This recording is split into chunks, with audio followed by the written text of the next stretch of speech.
Hello everyone, সবাইকে নমস্কার। আশা করি সবাই ভালো আছেন, আমরাও ভালো আছি। আজকের কথাটা হচ্ছে খুবই গুরুত্বপূর্ণ এবং বাস্তবতামূলক কথা। বাস্তবতামূলক কথা বলতে অনেকদিন ধরে আমার বন্ধু ডিপ্রেশন আছে।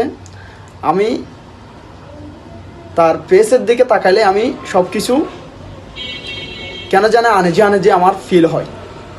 তাই আজকে আমি তাকে বাসায় আমন্ত্রণ করলাম এবং তার ডিপ্রেশনের কথাগুলো আপনাদের মাঝে শেয়ার করার জন্য মূলত তাকে আমন্ত্রণ করা হয়েছে।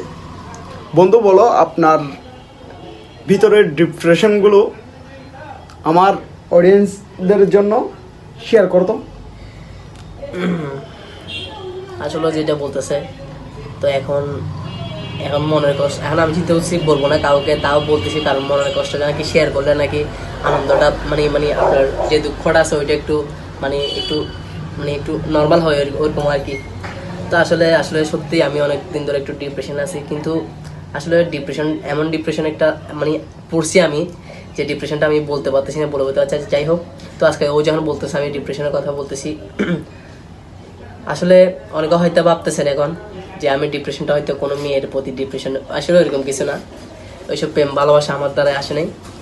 আসলে আমি এমন একটা ডিপ্রেশন আছি, ওই ডিপ্রেশনের কাছে প্রেম ভালোবাসা কিছুই না। আসলে সেটা হচ্ছে যে ফ্যামিলি ডিপ্রেশন। এটা এমন একটা ডিপ্রেশন যে আপনি হাজার কষ্ট করলেও এবং হাজার পরিশ্রম করলেও সব কিছু আপনাকে মুখ বুঝে সহ্য করে যেতে হবে। এটাই বাস্তবতা। নমস্কার।